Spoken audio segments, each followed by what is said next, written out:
walang snow para yung mga birds dito around makainom o minsan ay magtampisaw, maliligo sila dito kasi mayroon namang birds food yan oh, birds food.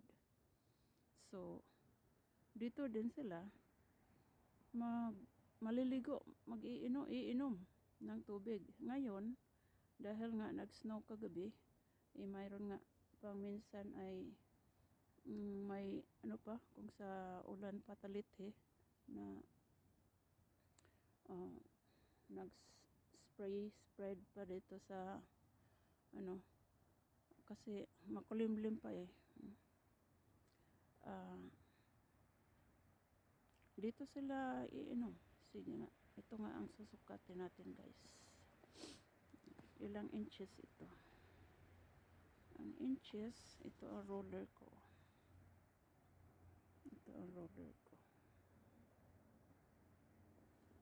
So dito natin sa ibaba, sa gitna natin, matigas. Ayaw, ayan.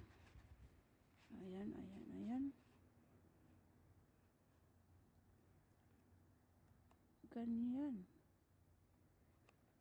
Sa dito, hindi naman siya nakaabot din ng nasa 10 inches lang.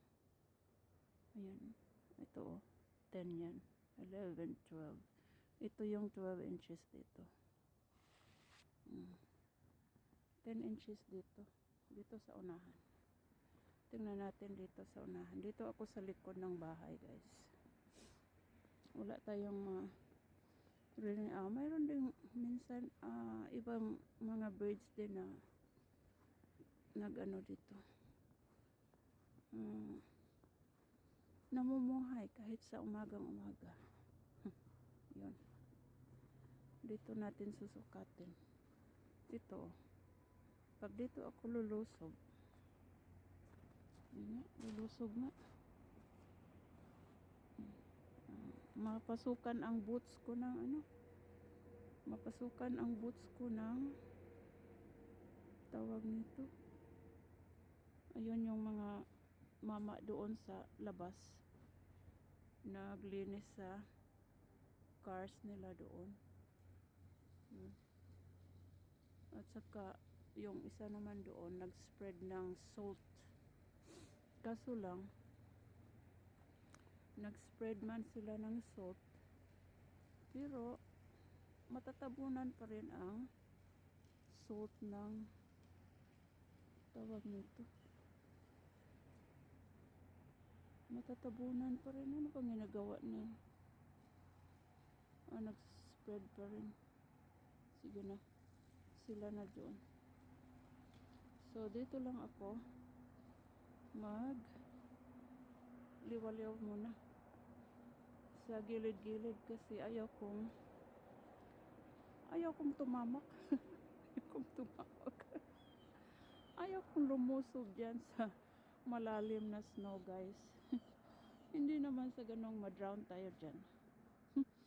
Pero kahit nag-boots ako, kung lulusubin ko yan, mapasukan ang snow ang boots ko, malamig. Ma-frozen ang ang paa sa ilalim. Kaya iiwas na lang ako sa paglulusob ng dito snow. Hanggang sa tingin na lang ako dyan sa may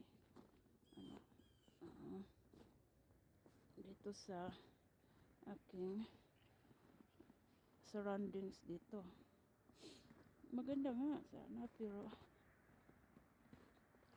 ang boots ko naman ay hindi hanggang tuhod, nasa binti ang boots ko, kaya kung lulusubin ko yan mapapasukan ng snow. Ito kaya dito natin susukatin. Yan.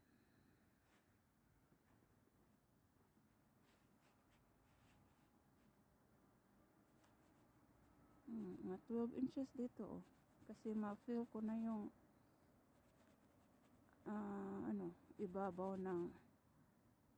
ibabaw sa hedges na to.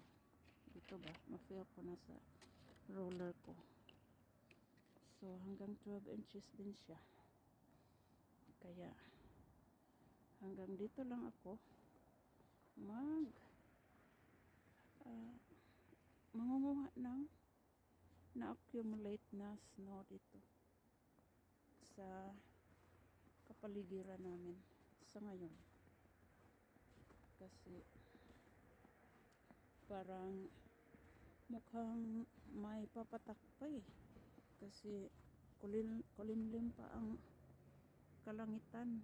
Yan o. Parang heavy pa. Gusto pang pumatak. Gusto pang hulog pa ng snow. Dugang.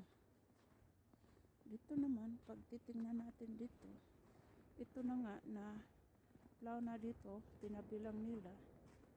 So, lalong hindi na ako lulusob dyan. Yan o. Ayan yung tinatabi o. Naggabundok dito. Pag tingnan natin dyan, doon sa baba namang kapitbahay natin, maganda ang pag-plow nila doon kasi talagang inaalis ang nasa simento. Kasi maya-maya pag nito, pag magiging ice ito, matigas na. Yun o. Matigas na sila guys. Okay, sige na guys. Hanggang dito lang muna ang aking i-vlog o ginakuhanan ko ng video. Bye bye. Thank you. Have a good day. Thank you for watching. Bye bye.